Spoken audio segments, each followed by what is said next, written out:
So in this PayPal tutorial video, I'll be showing you guys how to add money from a credit card here on PayPal. So once PayPal is opened up, I want you to go to the bottom right and press on Wallet. And then where it says Banks and Cards, press on Add New. And then at the bottom, it says Debit and Credit Cards. Go ahead and press on that. So once you've added a credit card to your account, I want you to exit out of this, go back to the home screen, go to the top, press on PayPal Balance, and then press on Add Money. On this page, you can type the amount of money that you want to add. So if you wanted to do $25 as an example, you can do that. And then once that loads, it'll just take a couple seconds to load here.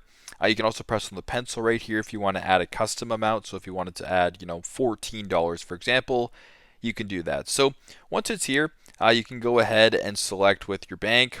If you want to go ahead and do that, or where the pop-up was that you just saw, you can select your credit card and then add money from your credit card to your PayPal balance this way. So very simple, very straightforward. That is how to add money from a credit card on PayPal. Thanks again for watching, and I hope this video helps.